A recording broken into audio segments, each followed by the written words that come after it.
বলা হয় প্রবাস জীবন হচ্ছে মোমবাতির মতো, যে নিচে চলে আশেপাশের সবাইকে আলোকিত করেন। আসলে যেন তাই। বেকারত্ব ঘুচাতে কিংবা পরিবারের আর্থিক সচ্ছলতা উন্নত জীবনের আশায় আমাদের চেনা জানা অনেকেই পাড়ি জমান দেশের বাইরে। তাদের বলা হয় প্রবাসী, যারা রাত দিন মাথার ঘাম পায়ে ফেলে পরিশ্রম করে পরিবারের সুখের আশায়। কাজের ব্যস্ততার কারণে তাদের জন্য খেয়ালই থাকে না কোন ফাঁকে নিজেদের জীবনের রঙিন দিনগুলো চলে গেছে। বিদেশে যাওয়ার পর অনেকে ভালো পরিবেশ পেলেও অনেকের সামনে হাজির হয় প্রতিকূল পরিবেশ। অধিকাংশ প্রবাসীর প্রতিটি দিন কাটে চরম কষ্টে, প্রতিটি মুহূর্ত কাটে সংগ্রামের মধ্য দিয়ে। আমরা রেমিটেন্সের হিসাব কষলেও এর নেপথ্যে থাকা প্রবাসীদের সংগ্রামী সেসব গল্প জানি না, হয়তো জানার চেষ্টাও করি না। তবে একটু খোঁজ করলে বোঝা যায় ভালো নেই অনেক দেশের প্রবাসী বাংলাদেশিরা। বিশেষ করে সৌদি আরব প্রবাসীদের অধিকাংশেরই এখন দুঃখ কষ্টের দিন কাটাতে হচ্ছে বলে শোনা যাচ্ছে। সৌদি আরবের গিগা প্রকল্পগুলোতে কর্মসংস্থানের সন্ধানে চলতি বছরের শুরু থেকে দক্ষ বাংলাদেশি শ্রমিকদের অভিবাসন বেড়েছে। জানা গেছে চলতি বছরের শুরুর 10 মাসেও সৌদি গিয়েছেন প্রায় 4 লাখ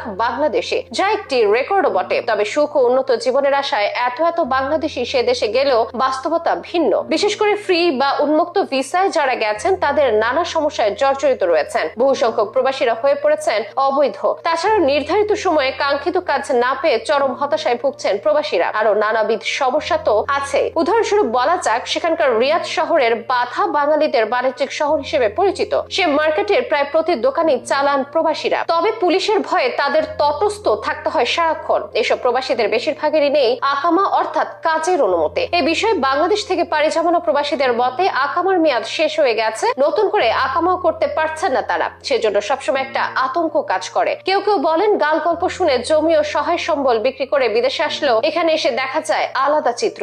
একে তো কম মজুরি, তার উপর বাঙালি ঠিকাদার তা পরিশোধে সময় নেয় কয়েক মাস পর্যন্ত। ফলে আকামার খরচ মেটাতে না পেরে অবৈধ বলে যান প্রবাসীরা। বেতন আর আকামার টাকা পূরণের যে ঘাটতি তা যেন পূরণ করা অসাধ্য ব্যাপার। আবার ঘুষ দিয়ে অনেকে কাজে ঢুকতে হয়, টাকা দেওয়ার পরও অনেকে কাজ পায় না। ফ্রি ভিসার নামে দালালরা নিয়ে আসলেও কাজ না দিয়ে পালিয়ে যান বলে অভিযোগও আছে। ফলে থাকা খাওয়া নিয়েও সমস্যা হয়। দিন শেষে অনেকের ঠিকানা হয় মসজিদ নয়তো মার্কেটের বারান্দা। অনেকে আবার পাসপোর্টের জন্য ভোগান্তিতে পড়েন। প্রবাসীদের অনেকের মতে সৌদি আরব আর আগের মতো নেই। নানা হতাশায় মানবেতর জীবনযাপন করছেন অনেক প্রবাসী।